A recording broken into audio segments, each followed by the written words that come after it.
are about to hear is true. Only the names have been changed to protect the innocent. Fatima Cigarettes, best of all long cigarettes, brings you Dragnet.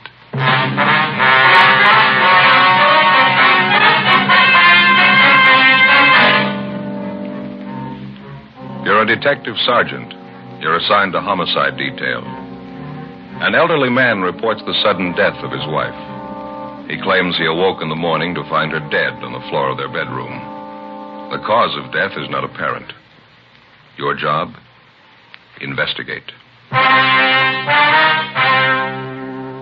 In Fatima, the difference is quality. Yes, in Fatima, the difference is quality. Quality of tobaccos. The finest domestic and Turkish varieties, extra mild, superbly blended, to give you Fatima's much different, much better flavor and aroma. Quality of manufacture. Smooth, round, perfect Fatima cigarettes. Rolled in the finest paper money can buy. Manufactured in the newest and most modern of all cigarette factories. Quality. Even to the appearance of the bright, clean, golden yellow Fatima package. So compare Fatima yourself today. You'll find Fatima gives you all the advantages of extra length, plus Fatima quality, which no other king-size cigarette has. Yes, light up a Fatima. Your first puff will tell you... Ah, that's different. Because in Fatima, the difference is quality.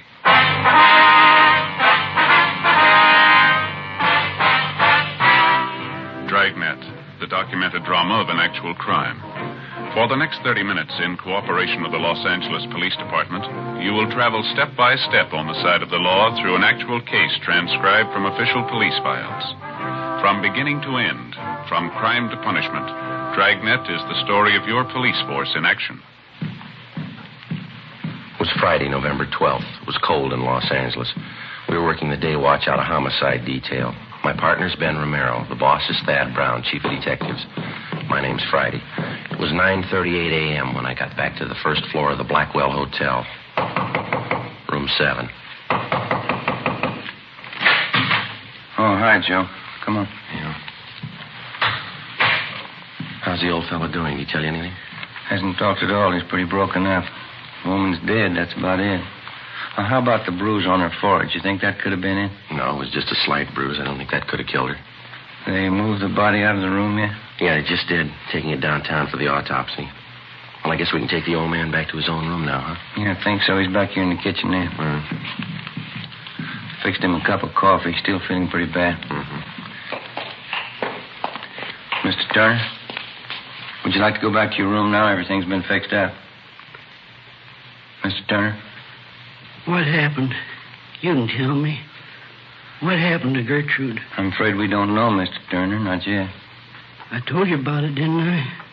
Woke up this morning about 8 o'clock. Put my arm over on the pillow and she wasn't there. And I got up and I saw her laying on the floor. My wife, Gertrude. I felt her arm. She was cold. Ice cold. Somebody ought to know what happened. Well, we'll let you know just as soon as we get the coroner's report, sir. Would you like to go back to your own room now? What's the coroner have to do with it? Well, he's going to have to perform an autopsy. We'll have the report for you tomorrow morning. I don't want him to do that to Gertrude. I don't want him to. I'm sorry, sir. I'm afraid it's necessary. Deaths of this kind, there was no doctor in attendance, nobody to sign the death certificate. There's nothing I can do, nothing to help her. I'm sorry, Mr. Turner. Can we help you back to your room, sir? Is she still there? No, sir. They've taken her body downtown. Can I give you a hand there? Thank you. All right. I'll get the door.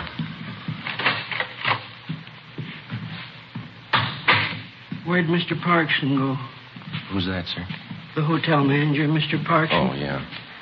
These are his rooms here.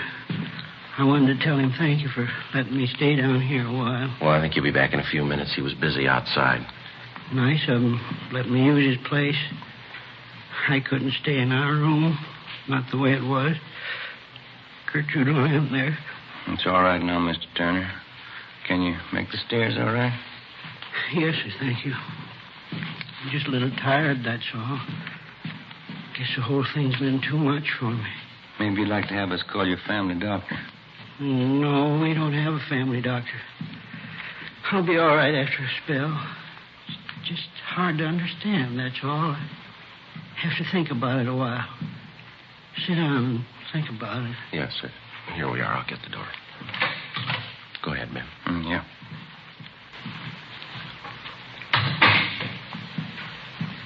Right there on the floor, officer. It's where I found her when I woke up. Right there by the bed. Mm-hmm. Where have they taken her? Downtown, Mr. Turner, to the county morgue. Oh. They'll let me see her, won't they? Yes, sir, they will. Do you feel up to answering a few questions for us now? All right. I'll tell you everything I know about it. I don't see how it's going to help anything. We'll try to make it as brief as possible, sir. Now, your wife's full name is Gertrude Agnes Turner, is that right? Yes, that's right. Her age? Let's see, Gertrude's 63. Yeah, that's it.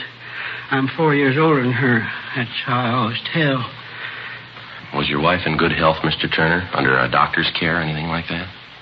No. Nothing wrong with her I know of. Heart trouble? Anything like that? No, sir.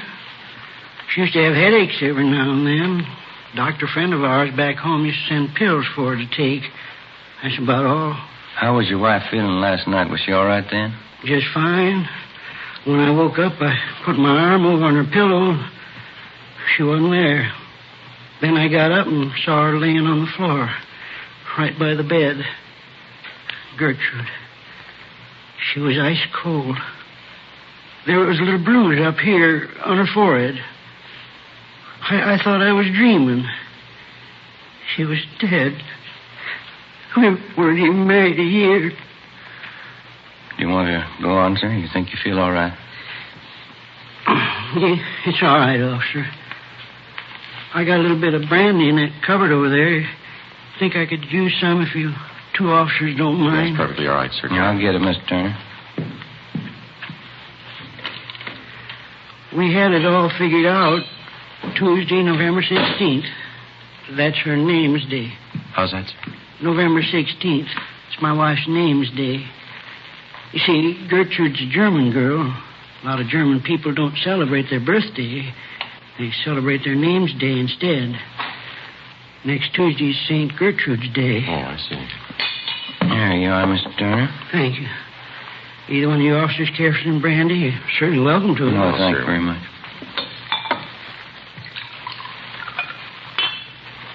Do you or your wife have many friends in town, Mr. Turner?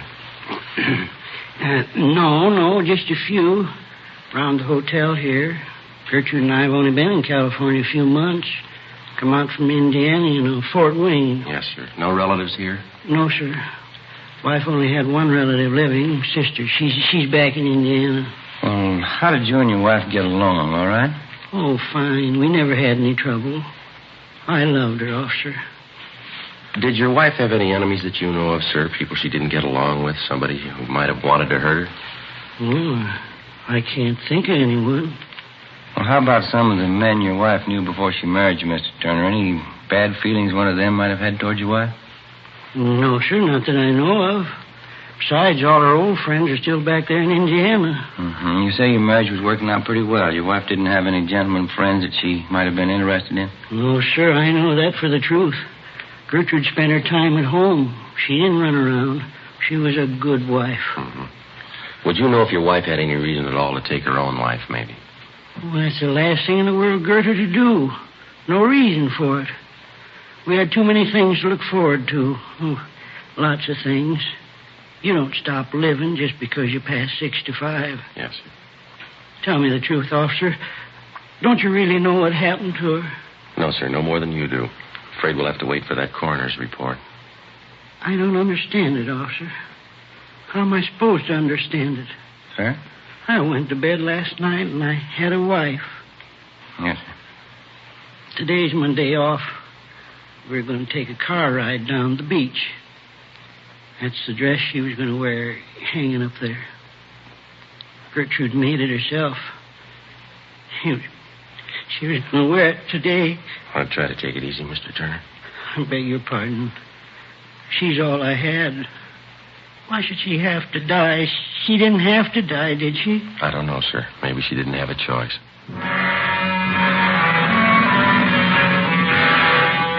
The body of the dead woman, Mrs. Gertrude Agnes Turner, was removed to the county morgue for autopsy. Ben and I filled out the 311 form, the dead body report, and filed it pending the outcome of the autopsy. A couple of Mr. Turner's friends who lived upstairs from him at the Blackwell Hotel agreed to look after the old man until he got over the shock of his wife's sudden death. 7:45 the next morning, I checked in for work as usual. Morning, Joe. Morning. What do you know? Not much. Pretty slow. How about the Turner woman? No word on the autopsy, huh? No, coroner hasn't called yet. Have you got any smokes? I left the house in a hurry this morning. Forgot everything. Yeah. Right here. Oh, thanks. Here. Thanks. Lousy morning. Another row with the wife. Oh? What's the matter? Oh, another one of those church bazaars she got herself mixed up in. She's calling on me for help again. Oh, yeah? What she wants you to do now? You remember the last time, don't you? That spring bazaar? Had me working on decorations down to the church 7 nights a week. 18 women running around telling you what to do. Yeah. It's like a madhouse, Joe. This time it's even worse. How do you mean? This time the ladies figure they ought to have a little more production. They want me to dress up in some kind of a funny costume. Auction off pies and cake. You know, stovepipe hat, false mustache will work. No? You turned them down, huh? You won't do it, will you? Well, not exactly. Wife kicked up such a row, I guess I'll end up doing it. Got an idea, though. Uh-huh. Wouldn't be so bad if I had somebody to work with me. You wouldn't like to help me out, would you, Joe? Well, I'll tell you, I'm going to be a little busy, Ben, but if I get a chance, I'll drop out to see you, though. I get it. Yeah. Homicide Friday. Oh, yeah. How's that? Mm-hmm. All right. Yeah. Okay, we'll be right over. Was Doc Cephalou over at the morgue about Miss Turner? Got the autopsy report for us? Yeah, they won't sign the death certificate. What's the trouble? A couple of things. Looks too suspicious for him, they said. How'd they list the cause of death? She suffocated. 8:15 a.m. We went across the street and talked with Dr. Cephalou. All he could tell us was that Gertrude Turner had suffered severe convulsions and that she had died of suffocation. There was a small bruise in her forehead and numerous other small bruises around the base of the throat.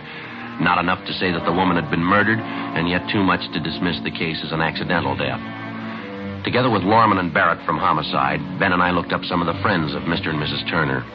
We found 2 points which didn't check out with the story that Mr. Turner had told us. According to the friends, Turner had had some violent arguments with his wife. On at least one occasion, he'd struck her. And secondly, the dead woman did have a gentleman friend in the neighborhood, but his conduct with her had been above question. It was strictly friendship. We decided to take it from there. We went back to the Blackwell Hotel and found Mr. Turner in his room. He was wrapping up some of his wife's personal effects and packing them in corrugated boxes. We told him about the coroner's report.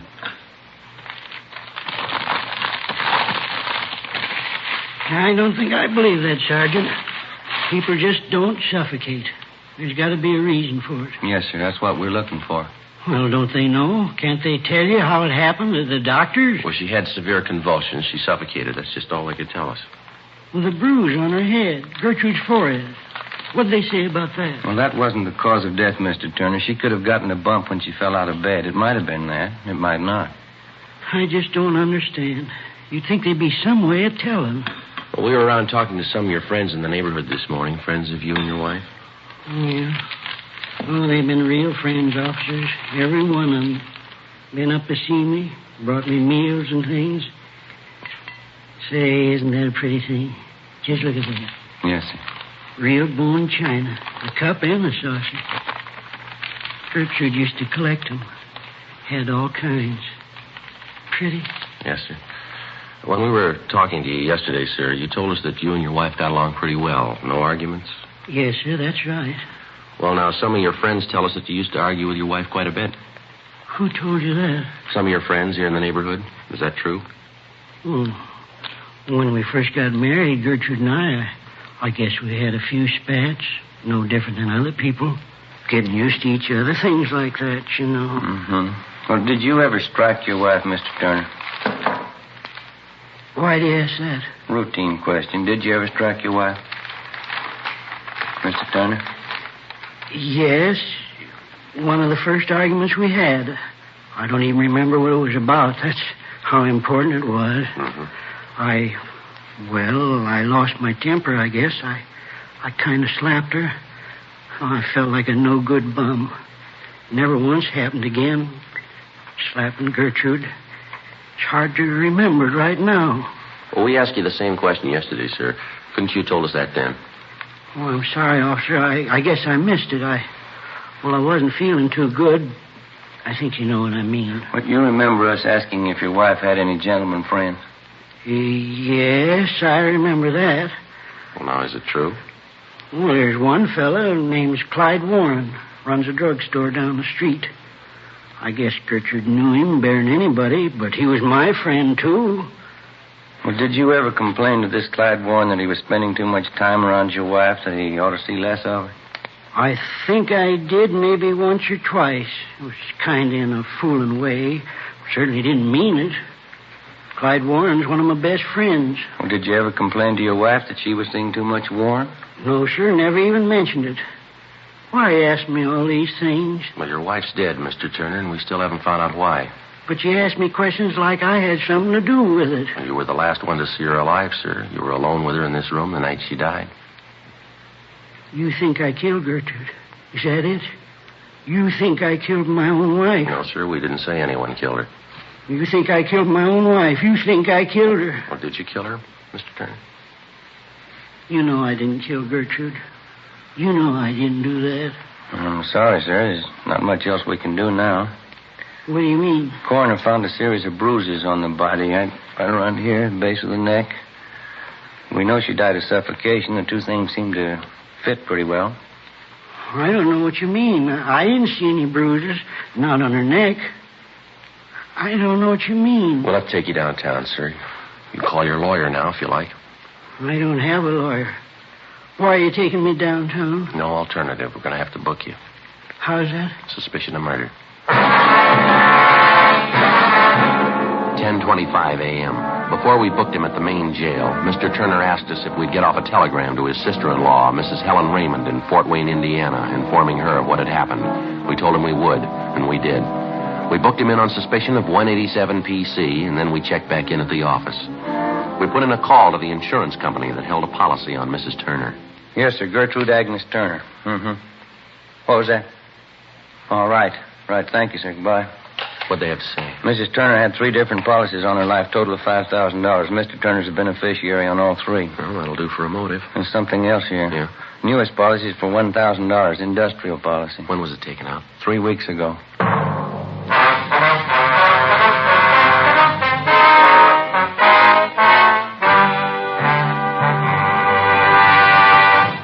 You are in the Scientific Investigation Division of the Metropolitan Police Department, the ballistics room.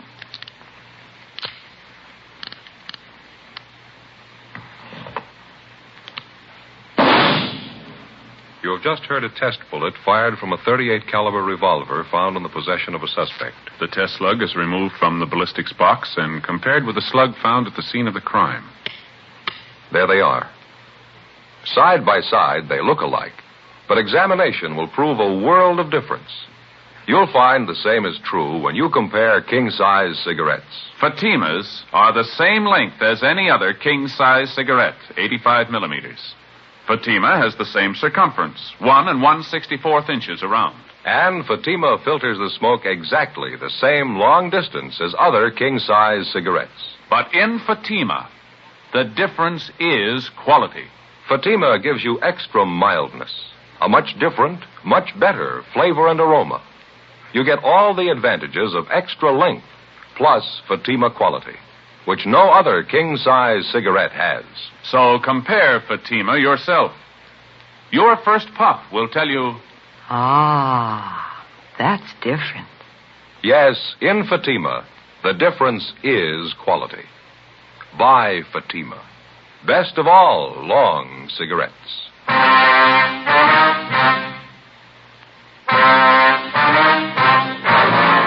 Monday, November 15th, 10 a.m. The investigation went on. We failed to uncover any additional evidence against the suspect, Mr. Turner. We had 3 main points against the man. The recently issued insurance policy on his wife for $1,000, the fact that he had fought with his wife and struck her on several occasions, and the series of bruises which had been discovered at the base of the dead woman's neck. Well, as it stood, we weren't too sure that the case would hold up in court. Ben was less sure that the old man was actually responsible for the death of his wife. We figured if Turner was guilty, we might try to impress him with the evidence against him and attempt to get a confession. Monday, 1 p.m., we went over to the main jail to interrogate the suspect.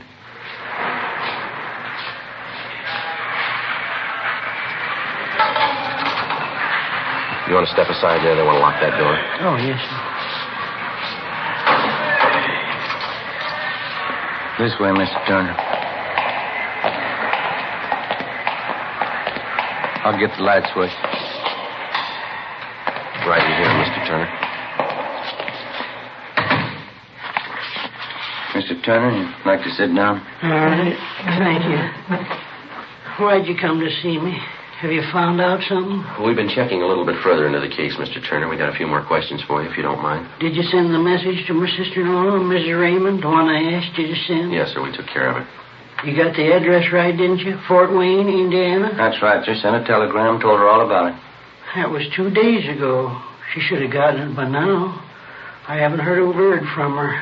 Are you sure she got the telegram all right? Pretty sure. We'll check on it when we get back to the office. A few things we got here that you might like to know about, sir. Maybe you can help clear them up for us. What's that, officer? We understand that your wife, Gertrude, had some insurance on herself. $5,000 worth? Yes, that's right. Something you want to know about it? Well, she named you as the beneficiary in each of her policies. Is that correct? Yes, sir. Gertrude was a great believer in insurance.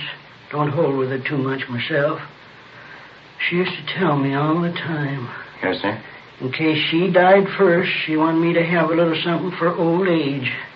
Something to retire on and get a little ranch out in the valley. I understand she took out a policy just lately, $1,000 about 3 weeks ago. I know about it. I didn't want her to do it. Clean waste of money, I told her.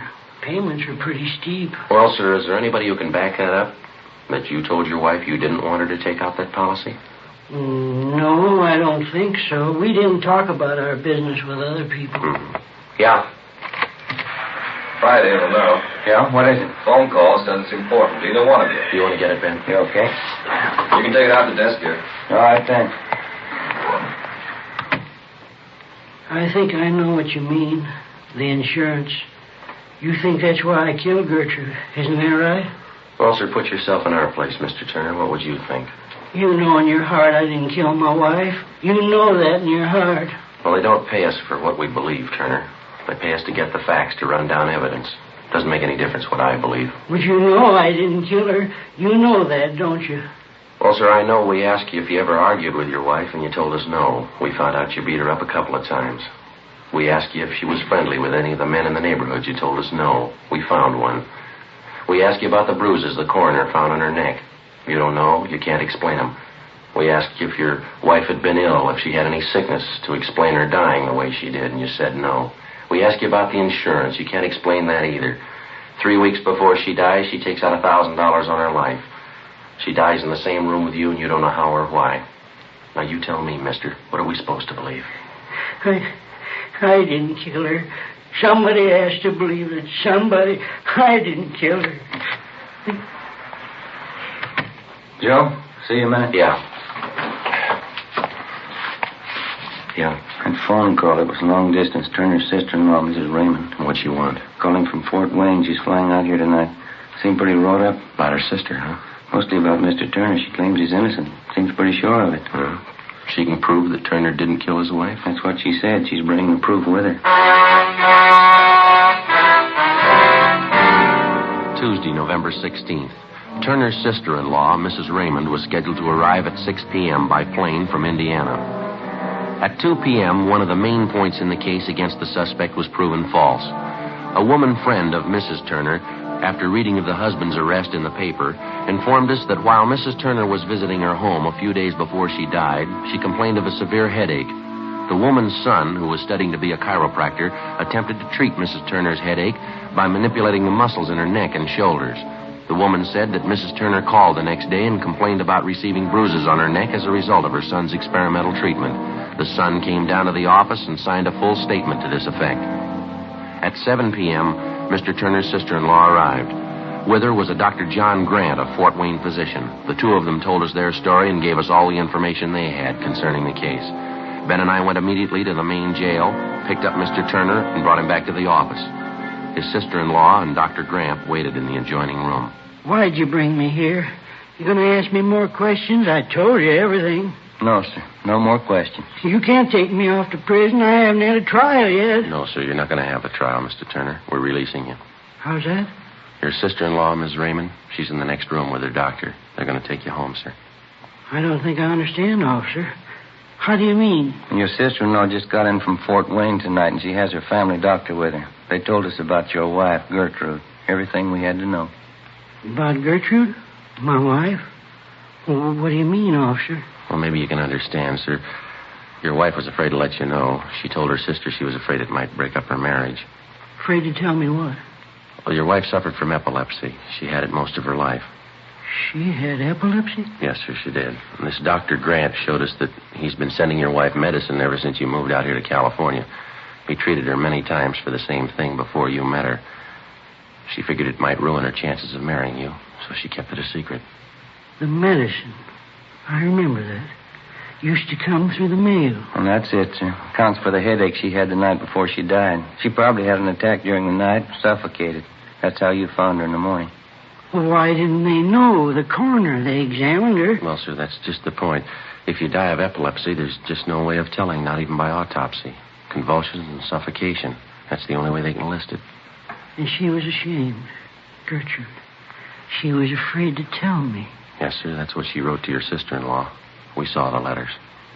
And I can leave now if I want to? Is it all right? We'll get you things from the property clerk first, and then you can go. Can I see Helen now, my sister-in-law? I'd like to say hello. Yes, sir, you can. It's right through that door there. Well, thank you kindly. It's all right.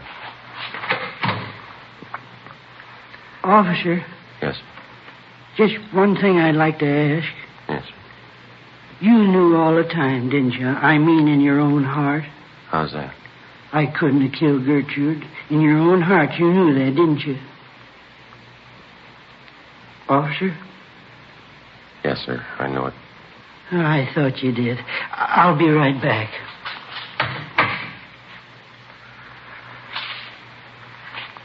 Joe? Huh? I wouldn't worry about him. What's that? We'll call it a white lie.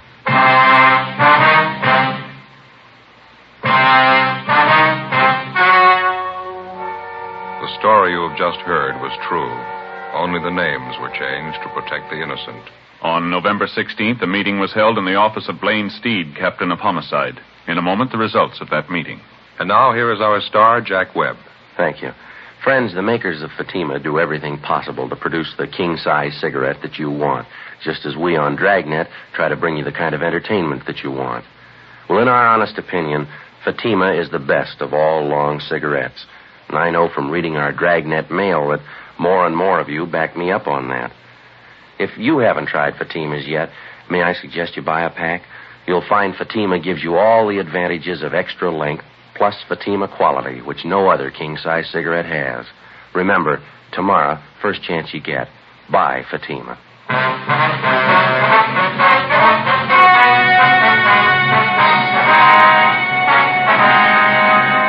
The death of Gertrude Agnes Turner was proved beyond a doubt to be due to natural causes. A 9.10 report was made which completely exonerated the husband of the dead woman.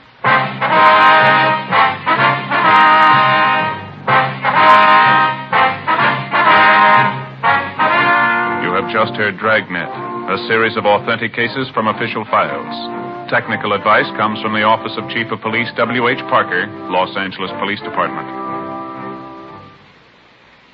Stay tuned for Counterspy next over most NBC stations.